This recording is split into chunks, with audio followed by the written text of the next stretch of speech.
Hanging with D's live on YouTube. I am D's, and over there to I don't that way is Bubba J, and we got a lot to talk about tonight. It is finally here. I've been waiting not so patiently since February. Football season is here, and I don't give a fuck what you think. Christmas is not the most wonderful time of the year.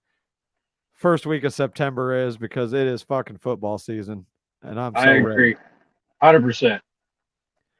100%. That being said, we're going to talk about week one. We're going to talk about all the news. We got some bold predictions for what we think might happen this year. Also, going to go back and take a look at week one of the NCAA football season. Saw some pretty interesting things in that aspect of it too. How about those Buffs from Yeah, right. Colorado? What a I game! love it. I love it. We So, coming. We coming. yeah, We right. told you Yeah. we coming. All right. Well, let's kick it off with some NFL news. Obviously, the big story of the day is Nick Bosa is signed, Huge. sealed, and delivered, and that Yes, man he got is. paid. Highest paid 100. defensive player in the history of the NFL. Yeah, and it surprised me a little bit. I knew he was going to eclipse TJ, but they were kind of sketchy on whether or not they were going to go over Aaron Donald. But it's not really that much of a surprise for the simple fact that Aaron Donald signed that, 3 years ago? At least 2, maybe 3 years ago when he signed his big deal. He was making $30 million a year, and Bosa comes in and basically it averages out to $34 million a year with 122 and is a that half. right? And a half guaranteed. So Right. yeah, he's going to be living high on the hog for quite a while. Total value of the contract, of course, 170 million. And I mean, look, the dude is the second best edge rusher in the NFL. So, Arguably the first, depending on who you ask. But yeah, he's definitely top two. no, there's no argument. No, me and you agree with this, No, but people could you're right. people could argue that he's the best. I would he's be perfectly happy. Yeah, I would be perfectly happy to swap those out. Don't get me wrong. I don't want TJ to go anywhere. That would basically be what TJ would get if he wanted it. Right. When he did his deal last year, he kind of shoved his agents. I don't know if you knew this story, but he basically just got sick of it during training camp, told his agents, stay the fuck home, and walked into Rooney's office and was like, let's get this done. I'm ready to go to work. Good for him.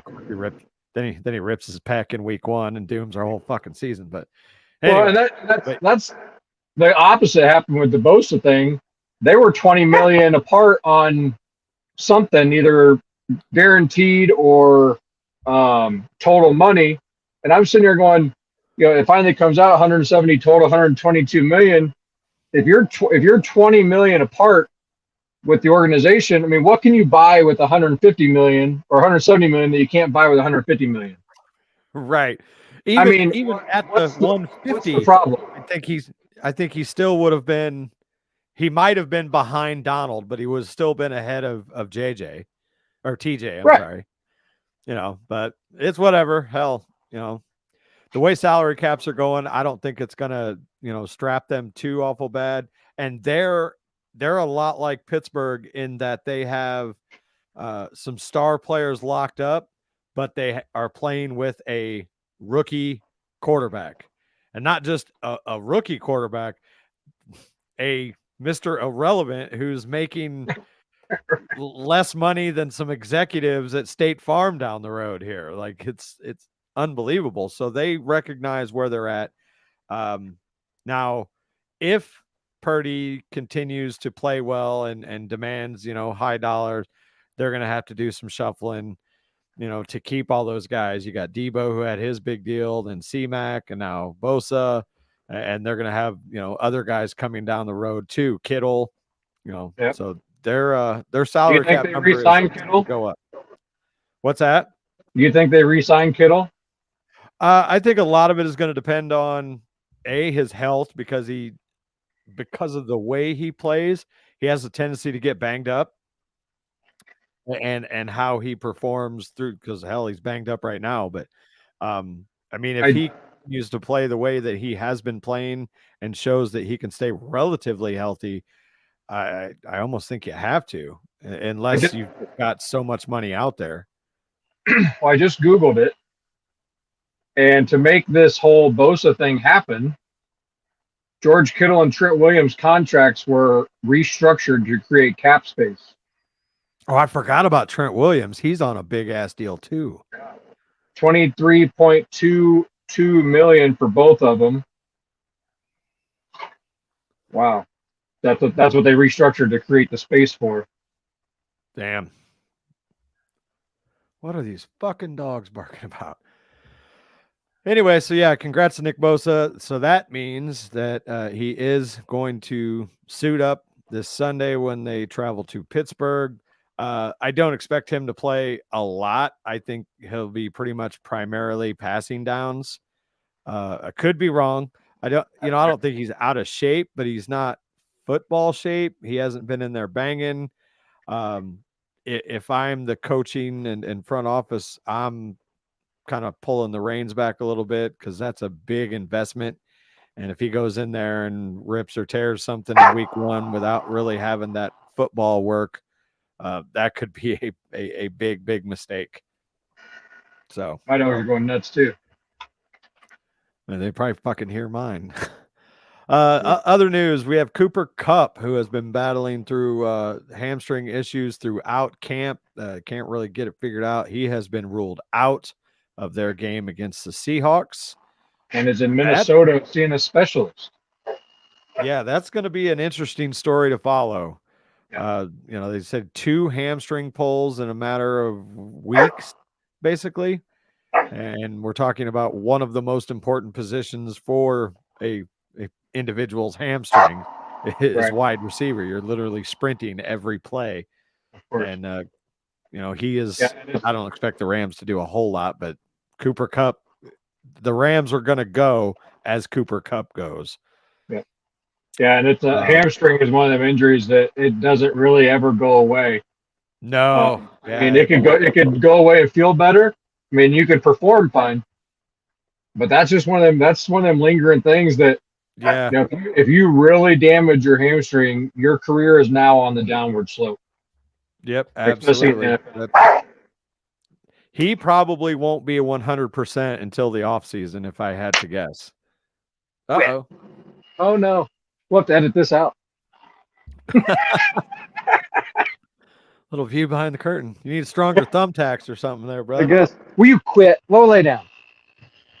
Other news, we have Travis Kelce is questionable for tomorrow, a.k.a. Thursday night's opener against the Detroit Lions, with a bone bruise on his knee.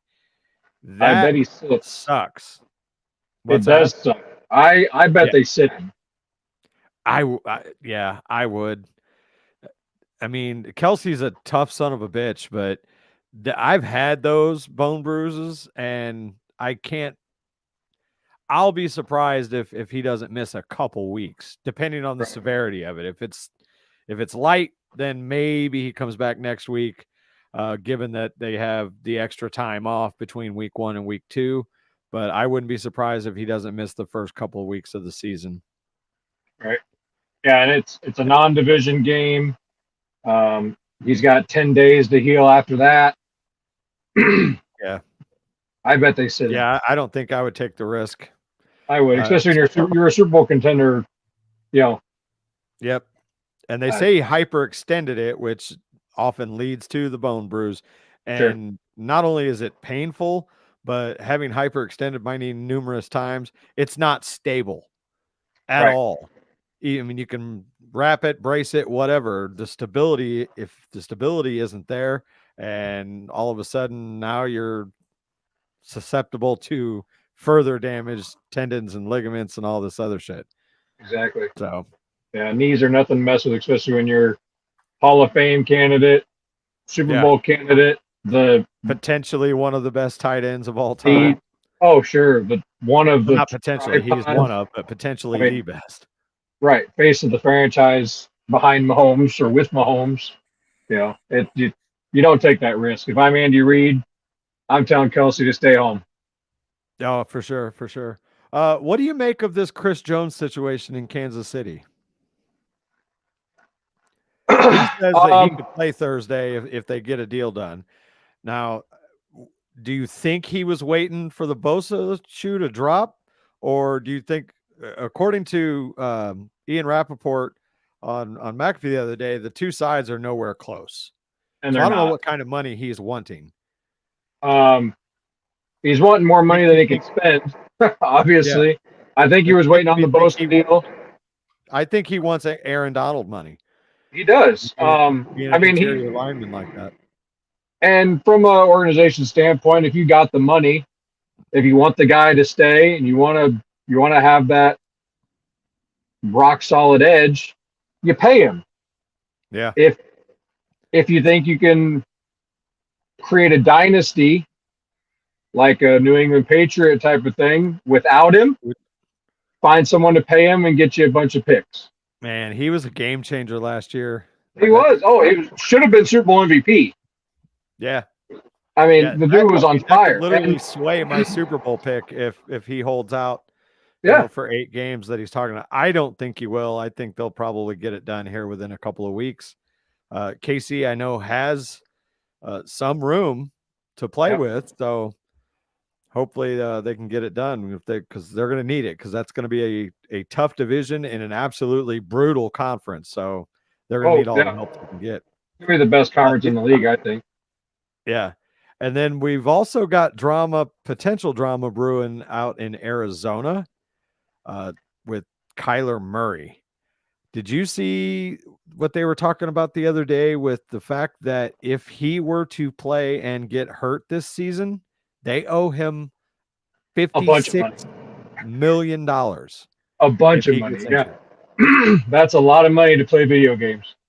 Yeah, so according to Mike Lombardi, he doesn't think they're going to play him at all. He thinks that they are just going for the tank of all tanks, and then they're going to ship his ass out of there and draft, Caleb Williams, or looks like, at least after week 1, it looks like the crop of quarterbacks might be pretty good. Obviously, we have a long way to go in the college season, but all signs are pointing to Arizona is going to tank their ass off. And at that point, if you're sitting at number 1, as long as Caleb Williams doesn't completely shit the bed this year, you have to take him, right? Unless you get just an absolute boatload of. As of right now, I mean, the only other quarterback, I mean, other than Alabama always has a good quarterback, Ohio State, Georgia, but look at Sanders in Colorado. Yeah, I mean, I don't think he's going anywhere after this year. I really don't. No, I think he'll stay. Let's see. What is he? Is he a junior? He is a junior. Yep. Yeah. We'll see. It depends on if he gets a Heisman or not. Yeah. Yeah, and Travis Hunter also, which we'll get into all that later. But yeah, Kyler Murray. Even they showed him. He was named a captain, which is very interesting. Yeah, by the players. Players pick your captains. True. So tells you there that they were showing him walking out on the practice field. He didn't quite. It looked like he had still a little hitch in the giddy up. So I'll be surprised. I think Mike Lombardi has enough connections to know that we probably won't see Kyler Murray on a football field this year. I would guess not. Yeah. I mean, barring a complete. I'm being honest. I'm not sold on Kyler Murray anyway. I wasn't either. I think he was drafted way too high. He was obviously hasn't lived up to his expectations. Right. And he'll be a backup somewhere. You got another Sam Darnold or what's his name? The highest paid backup in the history of NFL. Give me a team. Or came Originally started in Minnesota. I think is where he started. What is it? Starts with an S. I can't remember. Terrible memory. I can't either. Shit. The kid from Louisville? Yeah, I don't know. If you think of it, let me know. Then we have, let's see. Trying to see if that's pretty much it on the big breaking news of the last couple days anyway. All right, let's switch it up a little bit. You want to do week 1 or do you want to do our bold predictions first? Oh, let's do bold predictions. All right. These are not just your average everyday, I think the Bengals are going to win the division type predictions. These are things that, a lot of people won't see coming, basically, is what we're saying here. So I think I have 7 or 8, and then we've also got our predictions for award winners as well, but we'll start with some bold predictions. I will go ahead and lead it off. We'll go back and forth. I am going to start it off over in the AFC East, and I believe that before the end of this season, Mac Jones will be benched. Really?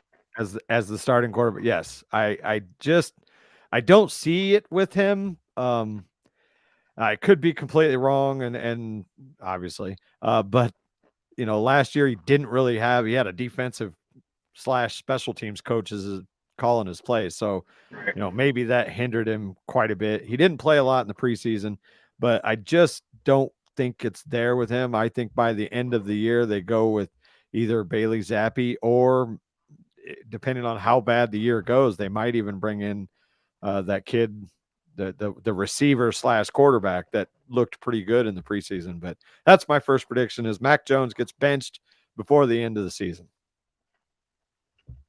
That's a bold statement. Bold statement, Cotton. Hope it works out for you. I'll start out with one I just thought of. I just put it on the dock, but we're gonna go to the same. Is that the same division? I believe so. Sure is. Same team even. Oh. I think Zeke becomes the starter. I can see that. I think he outworks Stevenson. Is that how you pronounce it? Rhamondre Stevenson, yeah. Stevenson, yep. I can never remember his first name. And becomes their 3-down back and relights the fire with his new number and his new haircut and his new team. And what is he, 30? 29, yeah. 29, 30. He's right around there, yeah. I could see that. And Belichick's going to give him plenty of opportunities, just the way that he likes to change it up. Yeah, I mean, and Juju supposedly is hurt now. Yeah, got a knee issue. I mean, they're going to need to run the football, and the Patriots have always ran the football pretty well. Yeah, and it's a 1-year contract. He's looking to get paid before he retires. I think he goes out there and he wins the job by week 4. By week 4. Wow, you're not fucking around. Nope.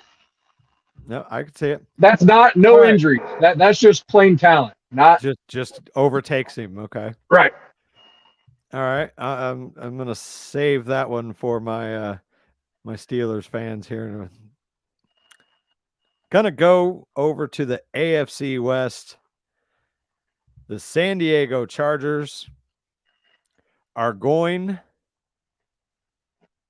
to be in the 7 to 8 win range, and their head coach will be fired either during the season or on Black Monday.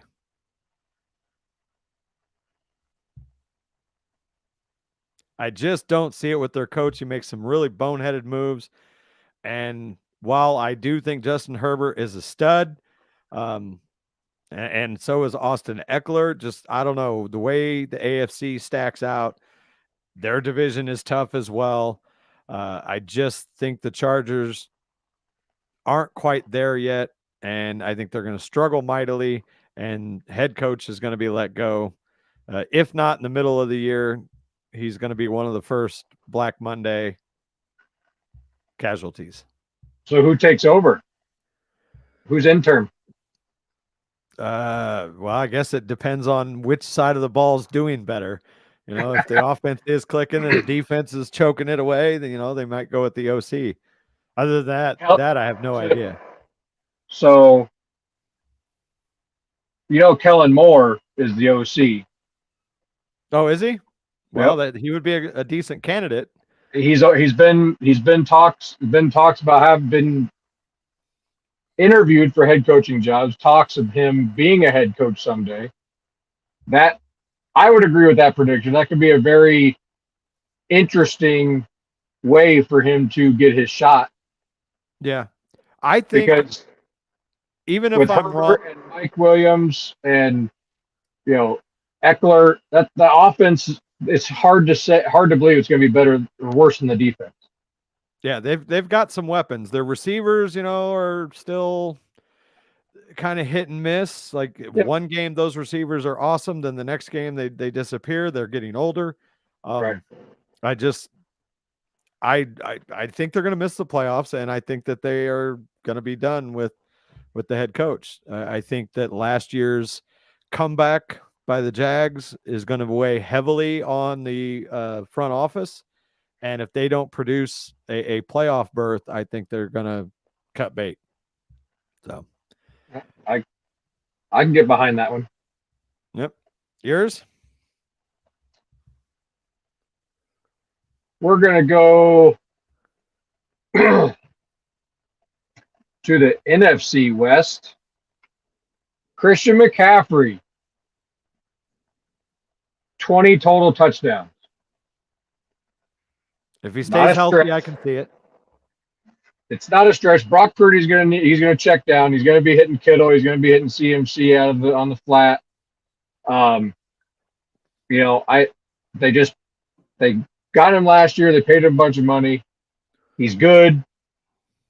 Everybody on the internet is projecting him to get the most touches, and I think he's gonna turn him into touchdowns. Yeah, I think he's gonna put him into touchdowns. I mean, he's a PPR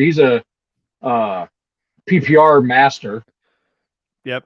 The whole thing with C-Mac is health.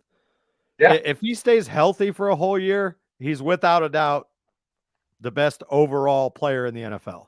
Right. And I almost went with 23 to 25 touchdowns in a 17-week season, but there's going to be some games where he doesn't get any, or maybe just one. What's the record?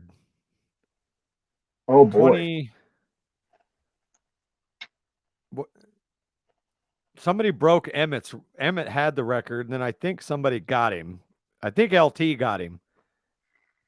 I'm pretty sure Tomlinson beat Emmett's record for touchdowns in a season. I don't know if anybody's beat Tomlinson's record. 31 in 2006, LaDainian Tomlinson. Okay. 31. Wow. John Alexander with 28 in 2005. Priest Holmes with 27 in 2003. Oh, damn, I thought Emmett Smith 25 in 1995. Maybe it was rushing touchdowns. I thought LT took it from Emmett, but obviously not. There were a couple others that got him after that. That's single season touchdown. That's all touchdowns. Total touchdowns, yeah. 31's a lot. Yeah, I don't see. Of course, with a 17-game season, anything is possible if he stays healthy. Right. Yeah, 20 very, total, very attainable.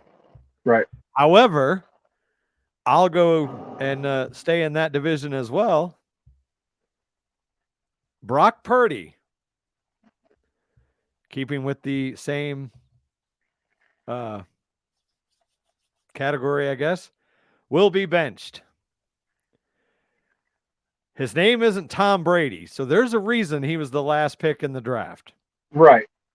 He was decent at Iowa State, but not great. Sure. I think he benefited from a great defense, and B, great weapons around him, and C, nobody knew who the hell he was and what he could do. Now teams have, a lot of tape on him. He's coming off that injury. I think there's going to be a big regression there. And I think they're going to make the decision that if they want to stay in the race, they're going to need to switch it up and go with Sam Darnold. Well, when was the last time a 7th round pick made it to the playoffs as a quarterback? When was the last time? Yeah. Last year. You Right. mean before that? It's the only time. Oh, really? Wow. I think without Googling it, As I a think rookie anyway, or in general? anybody, a 7th round quarterback ever making it to the playoffs. Wow, that's impressive, though. Well, it all starts Sunday because he's going to be sacked 6 times. So there's a little subsection of the bold predictions. Pittsburgh's going to sack him 6 times. Write it down. That would be awesome. Yes, you fucking A right, it would be. I don't care what defense it is or what quarterback. I love watching a defensive line eat the quarterback. Destroy, yes. I love it. It's my favorite thing in the world. All right, yours. Seattle Seahawks. Geno shits the bed. They fall apart. It was a 1-year fluke. Well, yeah. It's not the boldest of predictions, but I'm talking just tank. Just possibly benched. Yeah. I believe I even said that when we did our playoff and division predictions. I said that I thought Geno was going to fall off. Yeah, I think you did. Yep. Yeah. I can see that. I don't have them. I don't think they make the playoffs. I think I just don't see it. The backfield's weird. Their wideouts are average. Average? Average. DK Metcalf? Average. Slightly above average, but still average. Tyler Lockett is one of those guys that he's ho-hum, and then he just makes a fucking spectacular play. Oh, sure. I mean, they're professionals. I mean, they're good football players. But when you're talking best in the league, if I give you a 10-line piece of paper and name your top 10 receivers, would a Seattle Seahawks be on it? No. DK might hover around 10, but yeah. Jackson Smith and Jigba might turn out to be something special. He could, but again, I just not with Geno as quarterback. No. Yeah, I agree with that prediction. I definitely could see that happening. Let's see. I did that one. I got a few left. Okay. Jonathan Taylor will be on the field week 5 after he sees what they could become with a quarterback like AR. So I think that they're going to get something done. I think the Colts are going to recognize that they need him. And I think there'll be some meet me in the middle stuff. They'll get a deal worked out for him. And I think that he will come back and play and be a Colt for at least the next 3 or 4 years. I think he will sign an extension, and this will all be water under the bridge. Yeah. Not super bold, but depending on which newspaper you read, it could be considered bold, considering the stand that the Colts have taken. Absolutely. Hey, what's up, Hunter? You goddamn right. I don't know. I don't have a bold prediction for him or I'm not even sure if I have one for that division, but if I was to piggyback off it, I think he sits all year. If you want to make a bold prediction. Yeah. Irsay doesn't strike me as the guy that just gives in. It would have to be major concessions on JT's part to play football. Yeah. And I don't think he's willing to do it. The only thing that, like you said, if they are making a playoff run and they're 6-2 after the first 8 games, maybe. But I don't see that happening. No. The only thing, like I said, Taylor was all gung ho. I signed this contract. I'm going to honor it. And then he switched agents. And then we had that running back summit, and that he took his stand. But since then, we have seen what happened with Dalvin Cook, what happened with Ezekiel Elliott. So I think that as they get into the season, he gets healthy and he starts to see, Anthony Richardson out there, and that they, could be a formidable duo in the future. I think he's just going to tell his agent, hey, let's concede a little bit here. Let's get to playing football and work on earning our money. So, right. Yeah. And weirder things have happened. Yeah. So was that your next bold, was you piggybacking off of mine, or did you have another one? No, I got the Baltimore Ravens winning the Super Bowl. Your favorite. Yeah, we already talked about that bullshit. Jesus. That's super bold. I mean, and it's, if you want to call it a Super Bowl prediction, we'll call it a Super Bowl prediction. But I really think they built to win now. I mean, look what's happened to all the teams that have built to win now. Within a year or two, they won it. Yeah, the only problem with that is there's a lot of teams this year that are built to win now. Sure, absolutely. Like across the board, I can't remember a more on paper competitive NFL. Right. It used to be, you got 3, maybe 4 teams. This year, hell, you got 7 or 8 teams in the AFC alone that you could make a legitimate case for. Yeah, you got a third at least of the teams that are making a run for it. And it could be any one of them. You got 2, and then you got 3 and 4 right, below them. And 3 of those 4 are in the fucking NFC East, as far as I'm concerned. Yep. The Saints might make some noise too. But yeah, moving on to my next one. Speaking of the Saints, Michael Thomas, after barely playing over the course of the last 3 years, his Twitter handle, or X handle, I refuse to fucking call it X. Sorry, Elon. Can't guard Mike. Returns to form. He's finally healthy. I think he goes over, I'll say over 1,100 yards receiving. He's got Chris Olave on the other side, which is going to draw a lot of attention. Absolutely. And, so I think Michael Thomas makes a triumphant return to that upper echelon of wide receivers. I 100% agree with that prediction. 100%. It's still Michael Thomas. He was hurt. Yeah.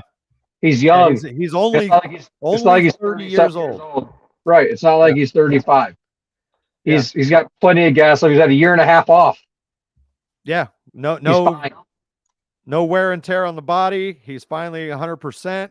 I don't think he played at all in the preseason, not because he couldn't, but more because he's just getting ready. I think now watch, he's going to have like 7 catches for 14 yards for the fucking season. Right. That's usually how my fucking predictions go. Let's hope that don't happen for the sake of all my predictions I've been making. Especially considering I drafted him in most of my leagues. Yeah. Did you have one more? I don't have any more. Okay. I'll finish this up with my last one. And let me start this off by saying to the people that run Yahoo, that's fucking chocolate milk. Yahoo Fantasy Football. Chocolate water. Fuck you. Okay. George fucking Pickens is the love of your life. He's about to be. I drafted him in, I'm in 3 Yahoo leagues and 1 ESPN league. I've got him in 3 of my 4 leagues. In the Yahoo leagues, they called my pick of George Pickens in the 6th round. The worst pick of the draft? Pick of the draft. Suck my nuts. Not only is George Pickens not the worst pick in the fucking fantasy football draft, George Pickens is going to have at least 10 fucking touchdowns this season. That's a bold prediction.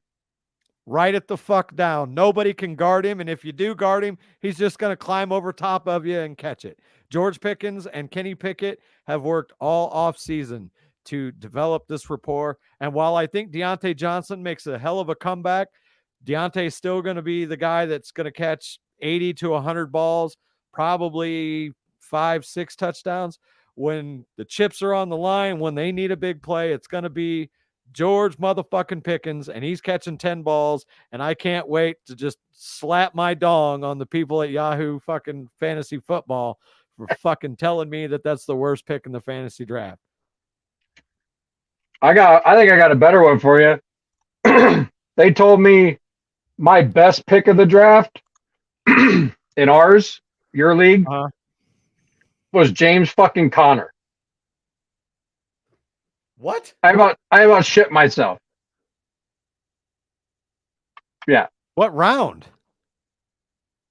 I got him. Let's be honest, they're going to struggle in the passing game. And so they're going to rely heavily on Conner. So if he stays healthy, he does, he's a great receiver out of the backfield. So if he stays healthy, he is, going to get a lot of touches. So I guess depending on what round you got him in, that could be considered high value. I got him round 7. Hey, best pick of the draft. I don't know about that. That's what they said. It's a good pick. It's decent. And if he stays, like I said, stays healthy, I believe that they're going to rely on him quite heavily. And I only picked him 9 picks after his ADP. 67 out of 58. Wow. Yeah, see. And they're calling my worst pick Jamal Williams for the Saints, who blew it up in Detroit last year. I love the guy. I'll be honest, I didn't know where he was at until you just said that. I completely forgot that Jamal Williams was still on this planet. Yep. I picked him at 74, right after James Conner, and he's got an ADP of 105. I think everybody forgot where he was. The dude's a stud. All he wants to do is run the football and play Pokemon. That's all he wants to do. Yeah. He loves it. Yeah, see, I got bad grades on most of my drafts because I picked guys like Odell Beckham, Michael Thomas, DeAndre Swift, guys who either came back healthy or switched teams and they didn't do much last year, so they kind of dropped down the boards, but you plug them into their new systems, and I see big things for them.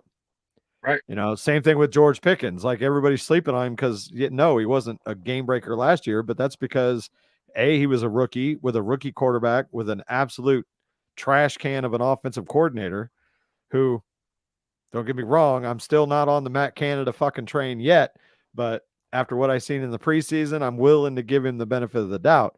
But I think guys like that, your Beckhams, your DeAndre Swift, I think come the end of the year, they're going to be in that upper tier of points producers on fantasy teams. So Conner might not be such a bad pick because if he stays healthy, he's definitely going to get a lot of work. Oh, for sure. And when you got the quarterback drama and who's their receiver? You got Mo. Oh, they got Marquise Brown. Is that who you're talking about? Yeah, Mo Brown. And Hollywood. That's it.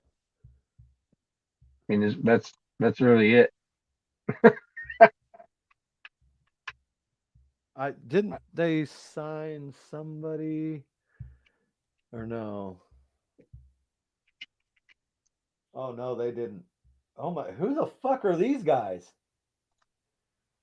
Okay, they got Rondell Moore and Zach Pascal are decent, right? But none of them are breaking the games open for you. Exactly. They do have Zach Ertz, which I think Zach Ertz, if he's healthy, could have a big year. Without Kyler Murray there, and you got a guy like Josh Dobbs, I think Conner and Zach Ertz are going to be catching a lot of checkdowns. Yeah, get out. All right, let's Oh, no problem. So let's talk about our award winners while we're on this little prediction train here. Sure. Let's go with. Let's see. I did okay. We'll go with rookie of the year. I'm going with Anthony Richardson.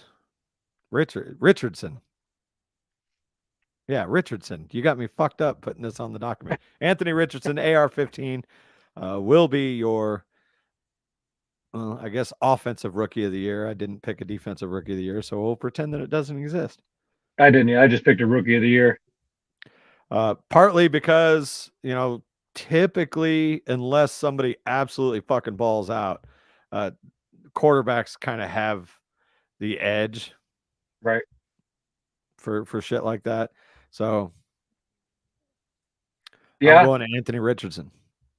And to be fair, the only reason I did that is because I peeked and I saw who you picked, and I didn't want to pick the same person. But do you agree with it though? Yeah, I do think Anthony Richardson has a very, very good shot. But if it's not him, it's your guy. His only advantage is he's a quarterback. Yeah, and Jahmyr Gibbs, who's my pick, is just phenomenal. I love what he's doing. That Lions, they're gonna use him everywhere. Oh, absolutely. That Lions offense, I think, is going to surprise some people. Dan Campbell has already said, knock us down once, we're going to get back up. It's going to take you hit us twice, knock us down again. You're going to have to hit us 3 times, knock us. I mean, and they proved it. I mean, they last half of last season, yeah, they're going to take a hunk out of you. It's going to happen. I think Jahmyr Gibbs, however you say it, is going to run away with it. Yeah. Yep. I don't totally disagree. Like I said, I'm going Richardson just for the simple fact that it's somebody different. And if it's going to be a quarterback, I think it's going to be Richardson over the likes of Stroud or. Right. Oh, God. I always forget the fucking kid from Bryce Young. That's it. Always forget his name. All right. Offensive player of the year. I'll let you go first on this one. Your favorite person in the world, Lamar Jackson. I can see it. I mean, if he stays healthy, I can see it. He's really good. He's got the weapons around him to make him good, to make him look even better than he is, probably. He got the legs. I mean, it's going to be one of them 3 running quarterbacks. It's going to be Mahomes, it's going to be Hurts, or it's going to be Lamar. It's going to be one of them for your offensive player of the year. It's going to be. Unless your voters, they just get on this Justin Jefferson cock or whatever the hell it is. I mean, it's going to be a quarterback. Yeah. Well, I agree. I also believe it's going to be a quarterback for a different reason. I think it's going to be Aaron Rodgers. Not a bad pick. Yep. I think Aaron Rodgers is going to throw a lot of fucking touchdowns this year. He's got a lot of weapons. So I think that he's going to get offensive player of the year because they'll have no other choice after what we're going to talk about here in a few minutes. Yeah. Defensive player of the year. Go ahead. You lead this one off. I mean, do I have to say it? TJ motherfucking Watt. He's going to stay healthy, and I don't give a fuck how much Nick Bosa's getting paid.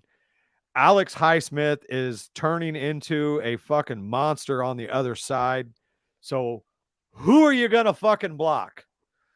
And I think TJ is going to fucking go wild. I think not only is he going to win defensive player of the year, and then we can slide this into the bold prediction category. Not only is he winning defensive player of the year, he's going to break his own fucking record and get more than 22.5 sacks.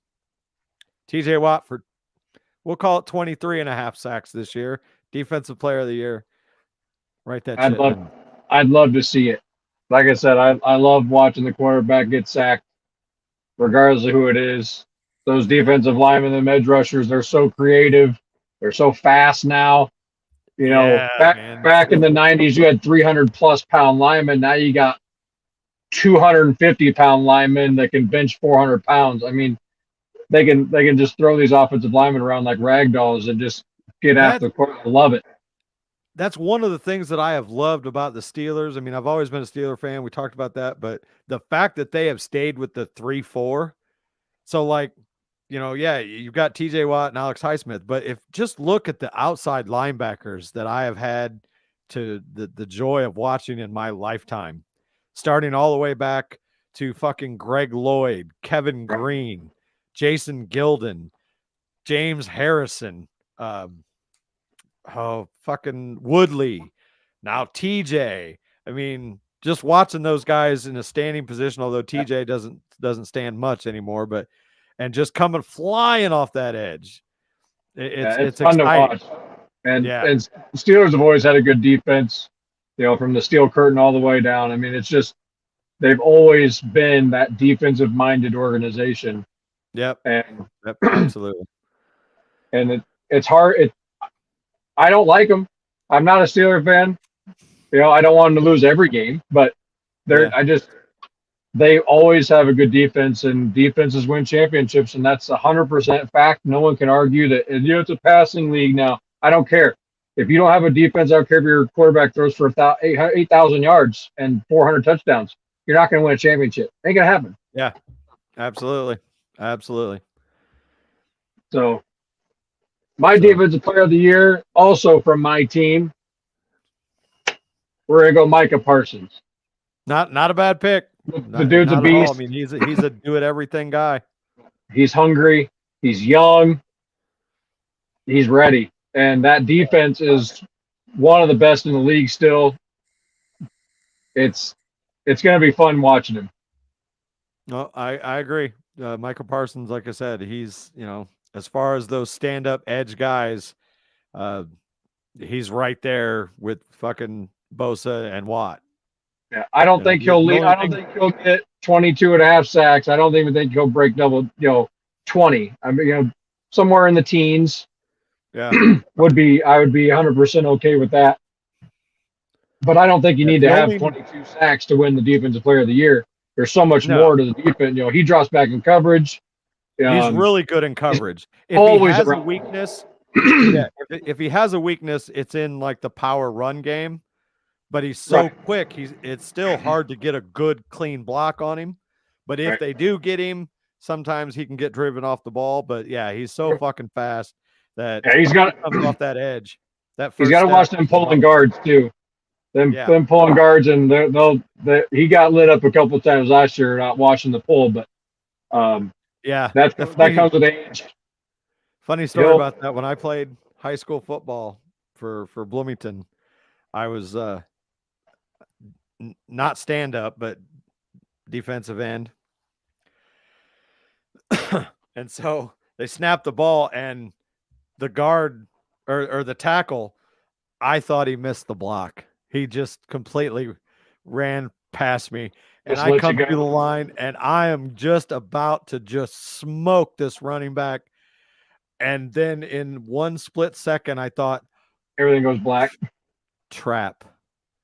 Like the whole word didn't get out in my fucking mind. It was like trap, and then I was gone because our 300-pound fucking all-state guard pulled, and like I saw, and then right as I started to turn, all I saw was face mask, and he fucking knocked me into last Tuesday. Thought, man. So yeah, I definitely know what that's like. Yeah, I too played defensive end, and I played offensive guard, and that was one of my favorite things as an edge rusher's up. A clean that pull. Didn't square the edge. They didn't come around square the edge. They got flat-footed. Oh, look, there's a running back. Sorry, buddy. So sorry to ruin your day. Plays, we actually called it Redskin. Redskin right or Redskin left, and it was the old counter tray where both guard and tackle pulled. Oh yeah. Yeah, and I played tackle, so I usually got to smoke a safety. Perfect. That was a lot of fun too. Yeah. All right. So last but not least, as far as our predictions and awards, NFL MVP. Go ahead. Patty Mahomes. The dude's just I mean, why not? Who else? Yeah. Who else? I'll tell you who else. The reason Aaron Rodgers. Kenny Pickett, I swear to God. What'd you say? Oh no. If you say Kenny Pickett, I'm gonna shut. No. I'm not fucking delusional. While I do think Kenny Pickett is gonna, I tell you what, I think Kenny Pickett is gonna have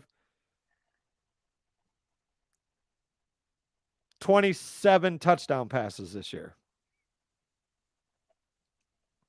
That's a lot. Yeah. Have you seen our weapons? Freiermuth in the red zone, Darnell Washington in the red zone, George motherfucking Pickens in the red zone. Yeah, 27 touchdowns for Kenny Pickett, but he's not winning MVP. That's going to be Jalen Hurts. Aaron Rodgers is going to win Offensive Player of the Year. He's going to have a fucking tremendous season, probably throw close to 38 touchdowns. But I think Jalen Hurts is going to have such a good year leading the Eagles to the Super Bowl, as I predicted in our last show, that they're not going to have a choice. He's going to win the MVP, and as a consolation prize, they're going to give the offensive player to Aaron Rodgers. You can make an argument either way. I don't disagree. Yeah. I don't agree. I mean, the dude's good, sure. I don't think we have a bad pick for any of our awards, really. I mean, you could make a strong case for all of them. Right. Yeah, right. I got a couple more here. My rushing leader, and receiving leaders. Yeah, we can't leave our skill players out. Yeah. I got Nick Chubb leading the runners and Justin Jefferson leading your pass catchers. Well, those are bold. But yeah, I mean, yeah, you can't argue with that. Yeah. For sure. Didn't you have passer too? Yeah. And of course, Patrick Mahomes. I think he's going to throw over 5,200 plus yards. Ooh. That's a big number. It's a lot. Yes. I could see it. If Kelsey gets healthy in a hurry. If he misses significant time, that's going to be a big hit on their offense in general. I think they'll really miss him taking all that attention away, because while I think their receivers are solid, I don't see, unless Kadarius Toney takes that next step or Sky Moore takes that next step, they're gonna miss Travis Kelce while he's gone. So for sure. Either way, it's still and all their running backs could be a receiver on any team. I mean, they can catch out of the backfield. They're going to throw the ball a lot. It's Patrick Mahomes. He's going to throw the ball a lot. Yep. No, I agree. All right, let's move on to our week 1 picks. Yes, I love pick'em. It is here. Yes, it is. All right, so the way I do this is I usually just pull up the old NFL scoreboard and just go right down the line, starting with the first game all the way through to the last game. And let's kick it off with tomorrow night, depending on when you watch this, Thursday Night Football. The Detroit Lions travel to Arrowhead Stadium. The big banner reveal. All right. Kansas City Chiefs.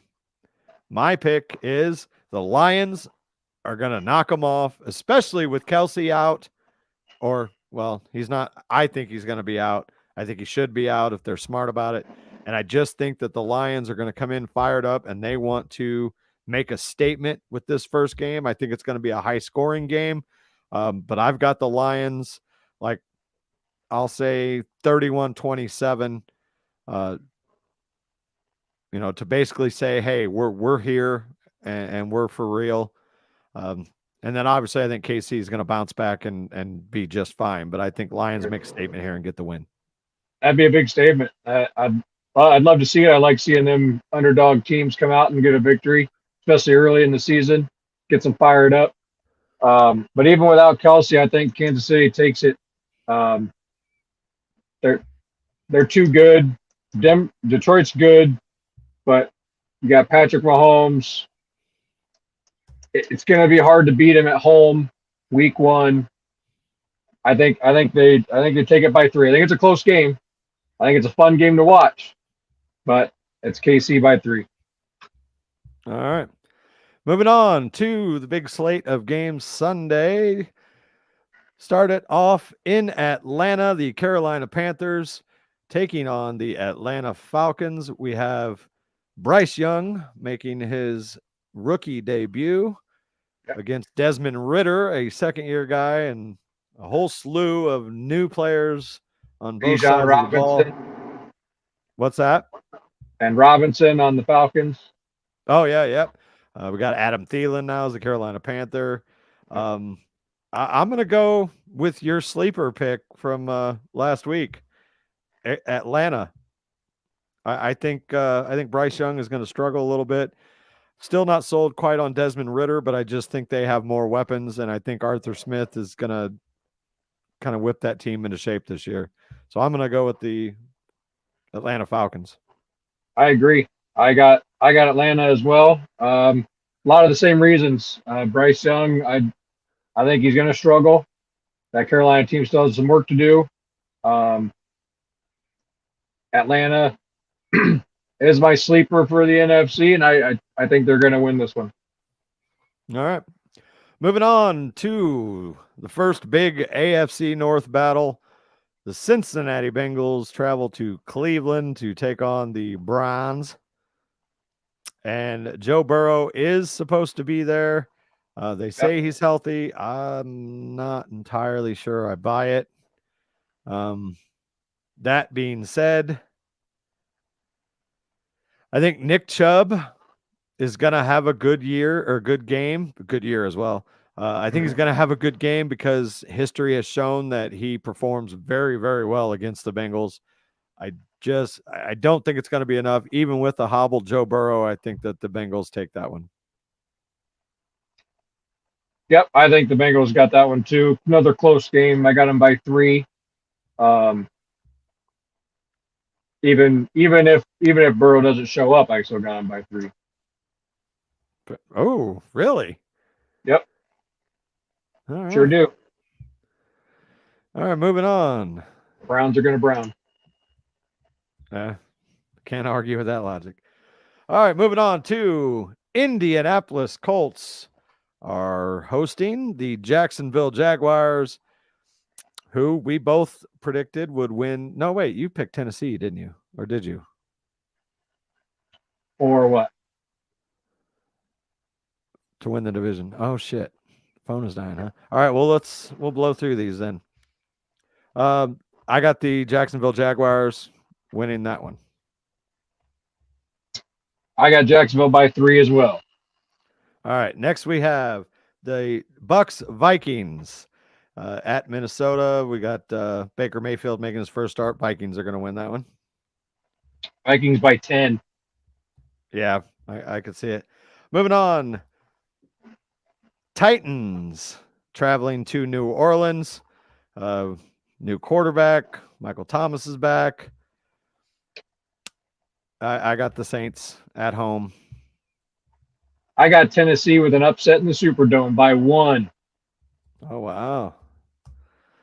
And then we have the San Francisco 49ers against my beloved Pittsburgh Steelers. And if you've ever watched and or listened to this show, it's going to take a whole hell of a lot to ever get me to pick somebody else. And it ain't going to fucking start today. A sluggish Joey Bosa and a banged up George Kittle and a Brock Purdy that is going to get way closer to fucking TJ Watt than he ever wants to. The Pittsburgh Steelers are going to beat the San Francisco 49ers. West Coast team traveling to the East Coast for a noon game is never a good thing. Give me Pittsburgh 30-24. Wow. I've got right about the same score, but on the opposite side. I got San Francisco by 6.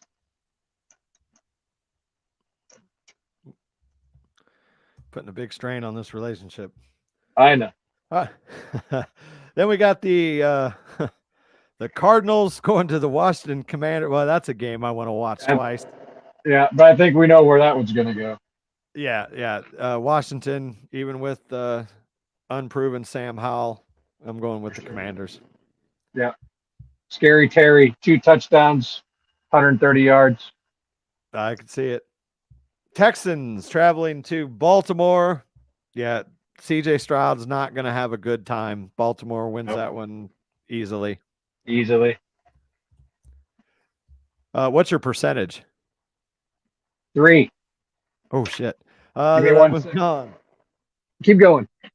Packers traveling to Soldier Field to take on Justin Fields and the Chicago Bears.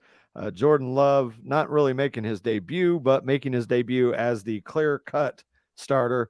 While I think the Bears are going to be very competitive, and I think this is going to be a typical Bears-Packers game, very close, something tells me that Jordan Love is going to pull it out. God damn it.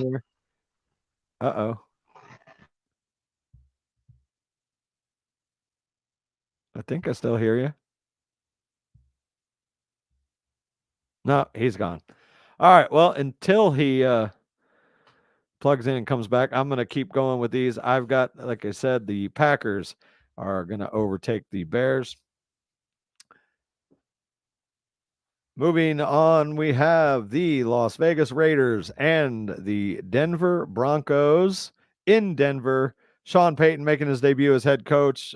Can he fix Russell Wilson? At the very least for this week, I think he can. Uh-oh. Sorry, I got to answer this.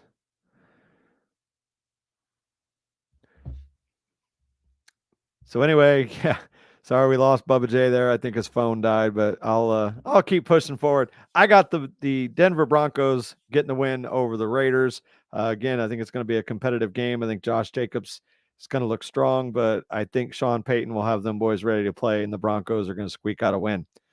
Eagles traveling to New England, and this will be the beginning of my bold prediction. I think Mac Jones is going to struggle against that Philadelphia Bulldog defense, as in the Georgia Bulldogs, because it seems like their entire defense is made up of them. The Eagles are going to start their march to what I think might be a Super Bowl season, and they're going to I think they're going to handle the Patriots quite easily.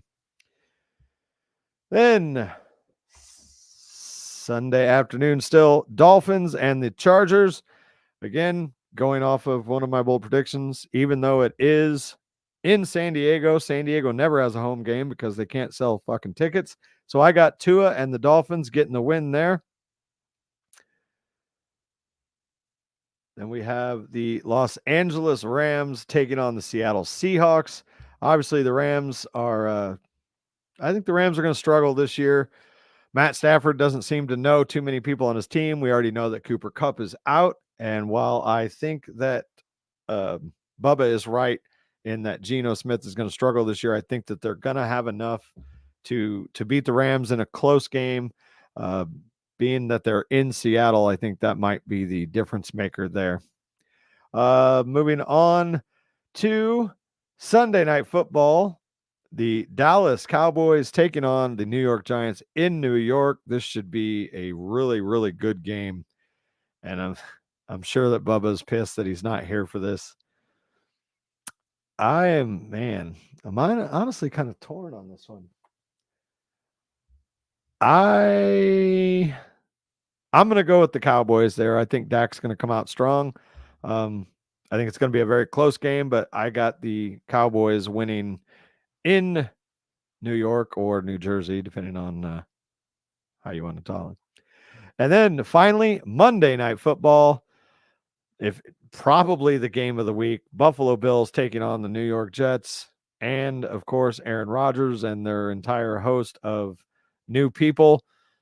I am going to say that the Jets come out strong and get the win there in front of their home fans in a very close game, high scoring game, probably looking at about a 34 to 31 type win with the Buffalo Bills taking the victory there. And of course, we will. Oh, wait a minute. Is dun da da da. With an unprecedented victory in technology. You have to go find a charger? I've beaten the battery odds. I had a charger, but it's not wanting to charge real well, so I had to change chargers. We're good. Yeah, where are we at? Oh, we heard, God damn it, and then you froze. I went ahead and went through mine, but we'll go again. All right. Well, we were on Green Bay and Chicago is where I was at. Yes. Yep. I went with the Packers. I got Chicago. Ooh. I don't like Jordan Love. He's had sparks of excitement. I don't see it. It's going to be an Aaron Jones show in Green Bay, and I don't think he can carry him that far. All right. Moving on, Raiders Broncos. I got the Broncos. I have the Raiders. Oh man, one of us is going to have a good week. One of us is going to have a really bad week. Yeah. Eagles Patriots. I've got the Eagles in a fucking landslide. By at least a touchdown. Yep. This is the beginning of the end for Mac Jones. We'll see. Dolphins, Chargers. I've got the Dolphins because even though they're in San Diego, the Chargers haven't had a fucking home game in a long time. I got the Chargers by 3. They're one of my wild cards, going to come in, sneak into the playoffs again. All right. Then moving on, we have Rams, Seahawks. Despite the Geno Smith talk, I think that the home field advantage will be enough for the Seahawks to get the win here. Yeah, the Cooper Kupp injury. That too. Just that whole offense is kind of eh.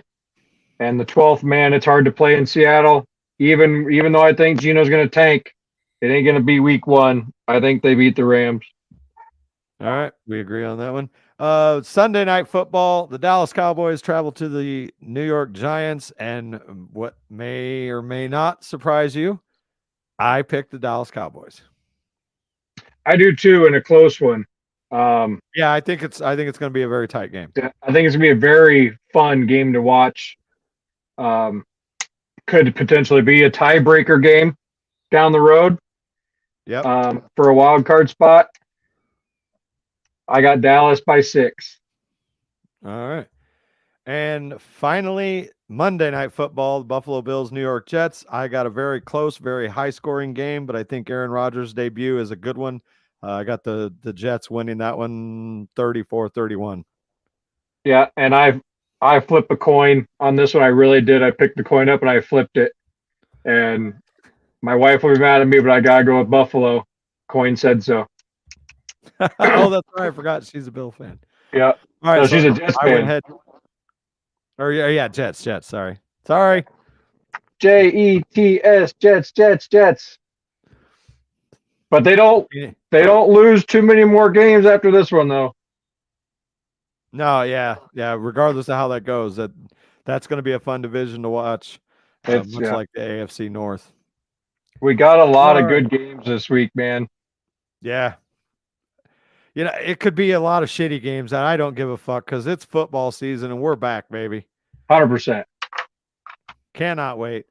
What else do we have? I think that's just about it. Do we have anything else on the old? Unless you want to talk about fantasy and college football. Well, we kind of went through fantasy a little bit. Yeah, a little bit. How do you feel about your draft in my league? Let me pull that sumbitch up real quick. I actually felt really fucking good about the first draft we had. The one that got messed up. Yeah, I was feeling real fucking good about that one. There was a few of us that did. Yeah, when you posted that message, I'm like, motherfucker. Right. Yeah, I was. And you played my wife week 1 too. Oh, is that okay? And don't sleep on her, man. She loves football too. She does her research. She picked her own team. You know, she even yelled at me because I wouldn't help her during the draft. You know, what about with these two guys? Nope, go upstairs. Oh, I bet she's not happy she's going up against her quarterback then. Yeah. Because I got Aaron Rodgers, Devontae Adams, Deebo Samuel, George Pickens, George motherfucking Pickens. Yeah, George motherfucking Pickens. George Kittle, which I need to pay attention to that and see if he's going to go. And Isaiah Pacheco, DeAndre Swift, Michael Thomas, Jalen. I feel pretty fucking good about this squad. I really do. Good squad, man. I like it. I really do. I'm Deebo's good. He's questionable as far as whether I draft him or not. I haven't drafted him in any of my leagues the last couple of years. He was a little iffy last year. I've been beaten by him a couple of times. So, yeah, you know, you can't sleep on him. I mean, he's good. And he's having Christian McCaffrey there really hurt his value. Yeah. You know, because they used him in that running back position so much. But once McCaffrey came down, they didn't really need to do it. They still do it every now and then, but not anywhere like they did the year before. Sure. The only weakness I really have right as I'm looking is I don't have a backup tight end, and so I need Kittle to get healthy in a hurry. Deshaun Watson is my backup quarterback.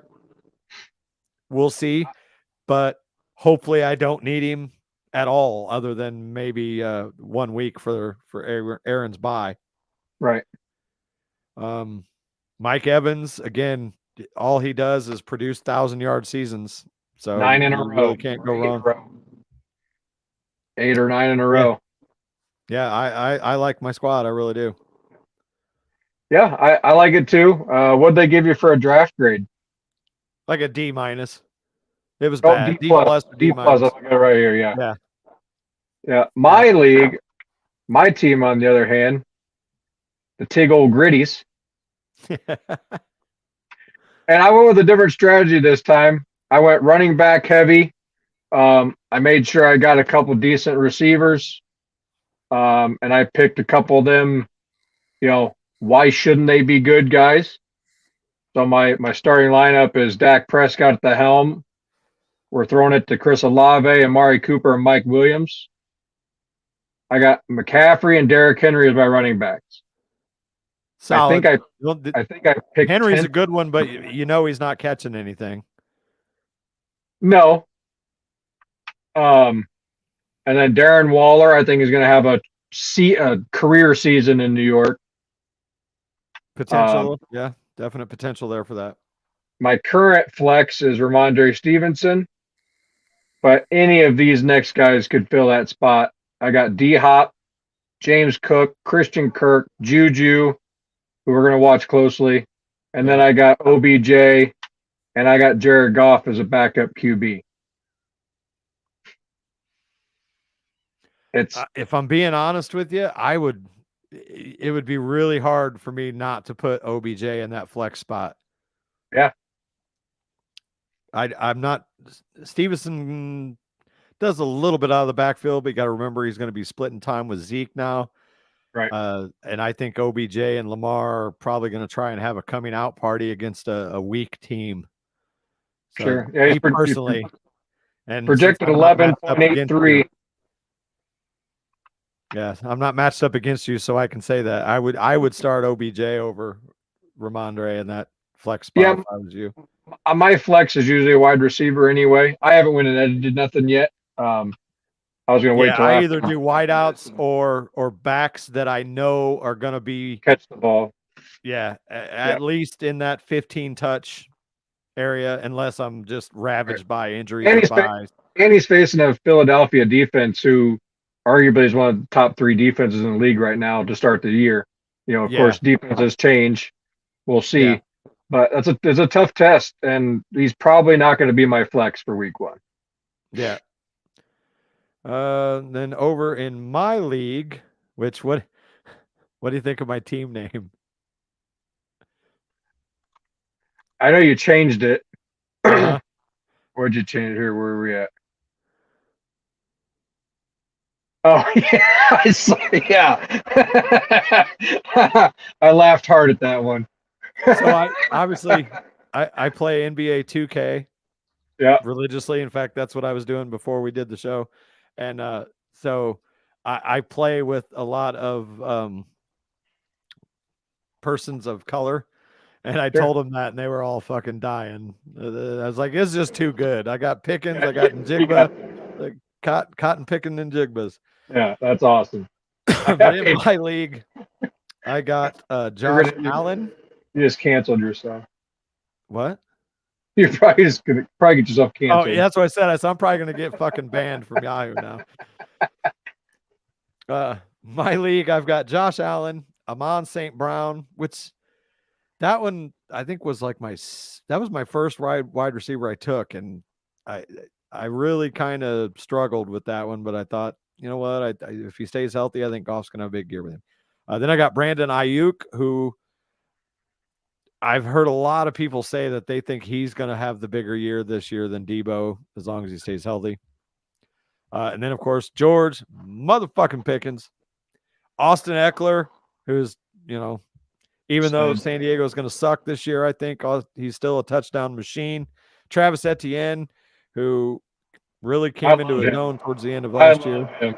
I hope he doesn't have a sophomore slump. He's a really good back.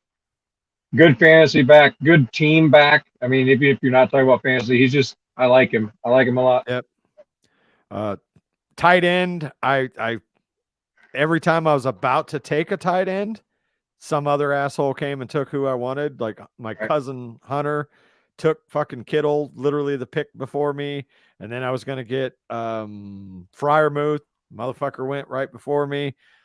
So I ended up just saying, fuck the tight end position. I'll live and die with everybody else. But I ended up with Tyler Higbee, who isn't horrible, but he's not going to produce, top 10 numbers. And then I got Isaiah Pacheco currently slotted in my flex with Baltimore's defense yet again, and Chris Boswell is my kicker. But on my bench, I've got DeAndre Swift, Gabe Davis, Jackson Smith and Jigba, Jalen Warren, Odell Beckham Jr., Deshaun, Jameson Williams, who I think could end up being the actual stud in that Detroit offense when his suspension is up, which is why I got him very, very late. And then Dawson Knox, even though they got Dalton Kincaid, I still think Knox. But they paid Knox. He ain't going nowhere. He's got a great relationship with Josh Allen. Yeah, he's got something Dalton Kincaid doesn't, and that is a connection with the quarterback right now. Maybe it'll be Kincaid by the end of the year, but I think at least for the first half of the season, I think Dawson Knox is going to be the go-to tight end in that offense. No, I don't disagree. I think they're both going to. I've never heard of tight end by committee, but a lot of teams run 2-3 tight ends. So yeah, well, and as good as I think Pat Freiermuth is going to be, I think Darnell Washington by the end of the year is going to prove to be an amazing, like 10-yard red zone type threat, because he's just a fucking monster. Yeah. And he's very athletic for a guy that's like 270. It'd be fun to watch. Yep. So my team in your league, the LaMarvelous Scoregasms.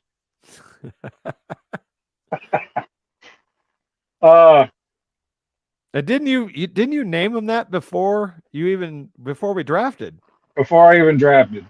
So you pretty much had to fucking take Lamar Jackson with that name. Yeah, and I wasn't even planning on really. I really did it because of our last show where I was hyping up the Ravens all show, and I put it on. I put it on there just kind of as a funny. But he was available. It seemed to be the right time. I mean, other quarterbacks went. I think I got him in the. Oh man, let's see if it'll tell me. That'll be in I the got draft it in, recap. yep, the 4th round, Yeah. pick that makes sense. 34. So it was a little early for what I normally pick a quarterback. But at the time, there wasn't a whole lot out there that I like. Oh man, I got to have him. And Right. I was afraid that if I didn't get him, with my kind of weakness in my running backs, I needed a point maker. I needed a guy to give me some points. So Mhm. I went with him. And Right it on. just fit. It fit. Fits the name. And now I can all year watch him destroy you and everybody else. Uh-huh. Then we got Stephon Diggs, CeeDee Lamb, and DJ Moore. Very Could solid wide receiver. could you core. ask for a better 3 wide Yeah, receivers? I mean, very, yeah. it's going to be nuts. And then Joe Mixon and James Conner as the running backs. I went with Darren Waller again as a tight end. I don't see Your a running better backs- tight end in the league. Your running backs on paper are your definite weakness. Sure. Absolutely. And even though they called James Conner the best pick of the draft Yeah. for Yeah, me, which that is fucking insane. baffles me. Yeah. I got Philadelphia's defense. I reached for them a little bit. I normally don't. But another situation came up where I didn't really like who was in my projected draft picks at the time. I saw a couple defenses leave, so I was like, I might as well get me a decent one. Yeah. And they were there. I got Cincinnati, Evan McPherson's kicker. And for my bench, my wide receivers are Brandon Cooks and Traylon Burks. Both solid, I think. Could fill in a flex spot anytime. Jahan Dotson is my flex right now. Clear number 2 in Washington. Yeah. And I think they got Carson Wentz throwing the ball, right? I just got a text message from our actual defending champion. Nice team name. Yeah. It'll go down as Yeah, one of the best team names there is. Yeah, the team Master Baiters is Okay. my buddy Jake, who I talked to about last week. Yeah, he won it all last year. Still has the belt. That is about to change. We'll see. We'll see. Then we got Brock Purdy as a backup quarterback. I went ahead and got Jared Goff as another backup quarterback. Fantasy advice that you're going to get all year. Don't you start that motherfucker this week because TJ Watt's going to destroy him. I hope I never start him. Yeah, well, yeah. I'm hoping somebody's quarterback gets hurt and he's trade bait later. We'll see. Yeah. But if I have to use him, I'll use him. I mean, with Lamar Jackson and Jared Goff, if I have to use him, I'm in trouble. Yeah, I agree. I'm in trouble. But when you got 8 bench slots, which I'm not used to, I didn't know what else to do. Yeah. And I went and I got me 2 rookie running backs to fill out my bench in Deuce Vaughn and Tank Bigsby. And honestly, either one of them, if an injury happens, they're automatically the number 1. Yep. And they're going to get a fair share of touches. Yeah, because if Tony Pollard goes down, it's Deuce. I guarantee it. Yeah. I know he's third string right now, but he's good. He's fast. He's like a Darren Sproles. He disappears. Yeah, and we talked about Tony Pollard and his role, and we both agree that he's not a 25, 30 touch guy. They need to keep him in that 15 range, keep him fresh, make those big plays. So I think Deuce Vaughn, of those 2, I think Deuce Vaughn is going to be the one that gets more touches. I think Bigsby will do okay, but I think Etienne Etienne's got to get hurt for him to shine. Yeah, but he's going to be kind of like a C-Mac, not quite on his level, but he's going to be an everything back. Right. And I don't want Etienne to get hurt. That was my last pick of the draft was Bigsby. He's my Mr. Irrelevant. But we'll see. I mean, he's 1%. He's started 1%, projected to get 0 fantasy points this year. 0. I think it'll be a little bit more than that, but Actually, no, I had it wrong. Let's see. He's projected to get 5 points this week. Oh, 5. Yeah. 31 yards rushing. All right. So, NCAA football. It's back too, and I love it. Yeah, we had some pretty good games. First and foremost, let's talk about it. Colorado Buffaloes going down to, is it Fort Worth that TCU's in? They're in the, I think it's Fort Worth. Yep. Yeah. The team that was in the national championship last year versus a team that was 1-11 and brought in over 80 new players. Right. And they go down there and to be fair, TCU is not the same team that went to that national championship. They not at all turnover. Yeah. But they're still obviously a solid team, but for Colorado which is why to go down there. Yeah, that's why TCU dropped in rank. They all the way to 17. I think they were 4 when they went to the title game. And for Colorado to go in there and they dominated the line of scrimmage all game. I watched every snap. It was a great game to watch. And I don't know how you pronounce his first name, but Sanders, the quarterback, looked great. Shedeur, yeah. Yeah. The leader. Then we got some dogs. And that fucking Travis Hunter, man. 111 snaps. Right. Offense and defense. He's the next Deion Sanders. And who's coaching him? Deion fucking Sanders. Yeah, he had 5 catches for like 119 and a touchdown. Should have had 2 touchdowns, but right before the half. And yeah, that kid, man, I tell you what, if I see a weakness on that team as it sits right now, it's their defensive line. Yeah. They're good, not great. So they might struggle when they get up against these big powerhouse teams. But for a guy, everybody doubted Shedeur Sanders. Like, oh, he's just an HBSC quarterback. He ain't going to be able to handle this Power 5 shit. 510 yards, 5 touchdowns. I mean, he doesn't make bad decisions. Like right. The kid has it. And he does. It was special to watch. I mean, it was, and I haven't seen, now it could just be a one-off. I really hope it's not. But after that game, I went into my FanDuel and put money on him as a Heisman to win the Heisman. What was the odds? Oh man, I think it was 1,000 plus 1,000. 1,000. Yeah, that's not a bad bet. Tell you what, you could put money on fucking Travis Hunter right now too. And Travis Hunter, I think, was plus 400. I think they had him even higher.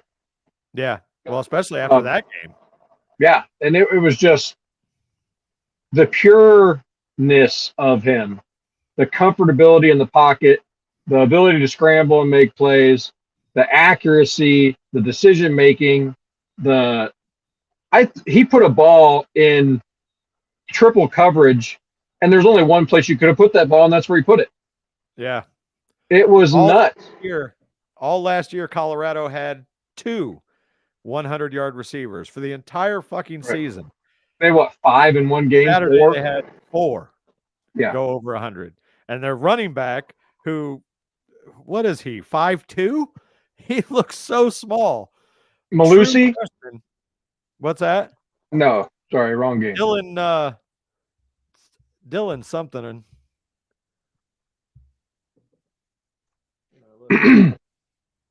Dylan Edwards. That's it. He's a true freshman, yeah, and he had 5 touchdowns. I'm a little concerned about his size, but I mean, it didn't matter at that game. So he had 4 touchdowns. Oh, 4? Yeah, I thought he had 5. I thought he had 4 rushing, 1 receiving.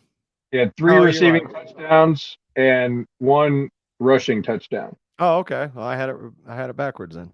Either way, little motherfucker's a stud. Yeah. So yeah, Colorado's going to be fun to watch. I don't think they're going to be 5-9-1 title contenders this year, but I'm telling you what, when when some of these recruits and people that are considering the transfer portal start watching how Dion coaches this team now that he's on the national stage, I think they're going to be a fucking monster next year. If he can convince Shedeur and Travis to stay. Travis is going to be a hard sell because if he, whether or not he wins the Heisman, he's going to have. It's next year they introduced that big playoff, isn't it? The 12-team playoff. 12, yeah. That's, to me, that's your selling point right there. You're not going to make the top 4 this year. Probably not. Not in that conference.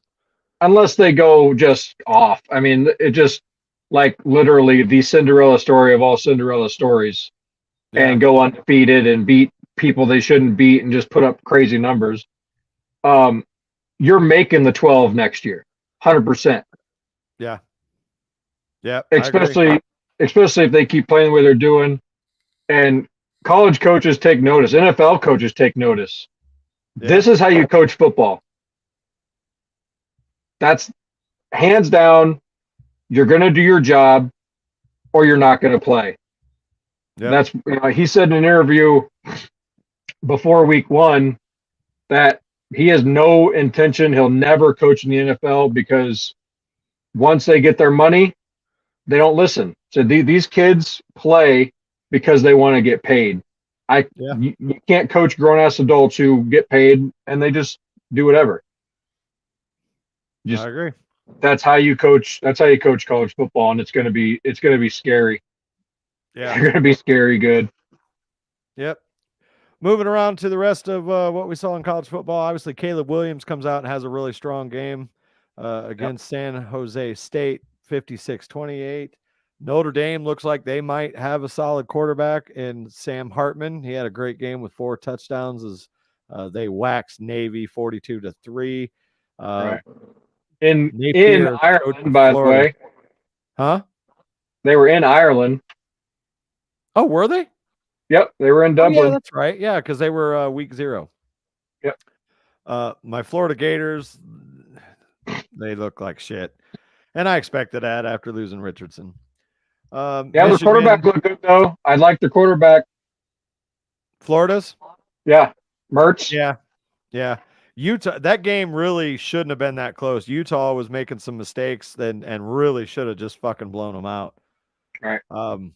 Michigan, 30-3 over East Carolina. JJ McCarthy had a very good game. And as my former co-host Dylan, who's a huge Michigan fan, will attest that this is what he probably wanted to see is JJ take that step to becoming more of a passer than he has been. He seemed like he struggled at times last year. So for him to, and again, it's East Carolina, so we'll wait and see. They should have had a good game. Yeah. I expected them to do a little more against East Carolina. Ohio State struggled against Indiana. They did. Indiana had a pretty decent defensive day. That game was only 10-3 at halftime. Yeah, it was a good game. I didn't get to see the whole game, but I watched the highlights, and I like what I see. I'm a little nervous for Indiana coming into Illinois, so we'll see how that goes too. Yep, Alabama, of course, did what we expected. USC in their second game put up 66 points against Nevada, and again, Caleb Williams 5 touchdowns, 319 yards. Penn State smacks around West Virginia. Sorry, Pat McAfee. Washington looked very strong. Let's see. Tennessee looked very strong. Texas looked very strong. Notre Dame smacked Tennessee State. Oregon scored 81 fucking points. Yeah, you didn't know that? Holy no! They went off. Oh my God. I think every man on the roster scored a touchdown. Here are their quarter splits: 22, 28, 17, 14. So like the fifth stringers still put up 14 points in the fucking fourth quarter. Holy shit. Yeah. Bo Nix, he went 23 for 27, 287 yards and 3 touchdowns. That's insane. Yeah, that's really good. No, I saw, was it Oklahoma? Yeah, Oklahoma 73-0 over Arkansas State. I saw that, like, damn. I didn't notice that fucking Oregon scored 81. Yeah. Well, and Ole Miss 73-7 over Mercer, which they should have destroyed him, but still, A&M put up 52. Oregon State put up 42. Florida State doubled up LSU, which I love that. Yeah, that was a big one. That was I would thought that was going to be a close game. I wanted Florida State to win it. Well, that was an upset. But it was huge. They beat them up. Yeah, it was never close. No. That quarterback from North Carolina looks pretty good too. Drake May, I think is his name. I don't know. Let's see. Spencer Rattler for South Carolina had a really good game, but Drake May, he put himself in the fucking Heisman race with that game. Yeah, he did. QBR of 87, 24 32, 269 yards, 2 touchdowns. Threw 2 picks though. Yeah. And Iowa scored 24 points, which is like massive for Iowa considering what they've done the last couple of years. They scored a touchdown on the second play of the game. Their first quarter touchdown in years. Yeah, well, they got Cade McNamara from Michigan. He's the guy that JJ McCarthy pretty much beat out, and so that's why he transferred to Iowa, knowing full well that they had a solid squad, just needed a quarterback. So I'm glad to see Cade McNamara got a place where he can actually get in there and play. He wasn't great. He was 17-30 for $191, 2 tuds, but no picks. And again, they put points on the board, which has to just absolutely tickle the Iowa fans because they haven't seen an offense like that in the last few years. They scored more points this game than they did all season last year, I think. It seemed like it. Definitely seemed like it. Just looking forward real quick. What do we got on the schedule? Georgia making their not debut. They already played. Ball State, Youngstown, Ohio State, Notre Dame, and NC State. Well, I'm not really. Colorado, Nebraska. We'll see how they do there. That's Nebraska looks like shit. Yeah, they've been kind of on the struggle bus for a while now. Yeah. Clemson getting spanked by Duke. Right. For the first time in years. Right. Duke beat Clemson and went, I can't remember the year, but something like 1999 or something like that. Ole Miss taking on Tulane, which those are 2 ranked teams, so that might be a solid game. No major matchups that I'm looking at that I see. Oh, Alabama, Texas. Alabama, Oregon, Texas Tech. Don't count Texas Tech out yet. They didn't have a good game. But keep an eye on them. That quarterback of theirs can hurl the ball. Yep. So not a blockbuster week, but there's a few solid games on there. But either way, it doesn't matter because it's fucking football, and I'm here for it. Right. USC, Stanford, division game. California rivals. That's always a good game too. It's in the Coliseum. We'll see.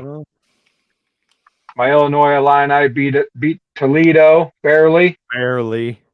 But a win's a win. What was it? 31-28 or 28-20? It was a field goal at the end, I know. Yeah. Oh, what was it? Can't remember now. Pull it up.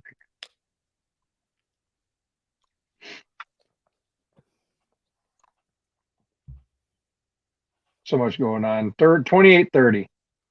Okay, yeah. And we got that quarterback from Ole Miss came in, Altmaier. Oh, the transfer. Didn't do too bad. Yep. And did all right. We got Kansas next week. So Kansas. Yep. All right. Well, if you don't have anything else, we should probably wrap this up, huh?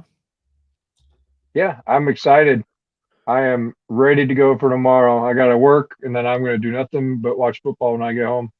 Yeah, I am actually, but not really, but maybe taking a flight down to New Zealand so that I can be there. I'm not. NBA 2K24 is here. And while in the US, it's not released until midnight on Friday.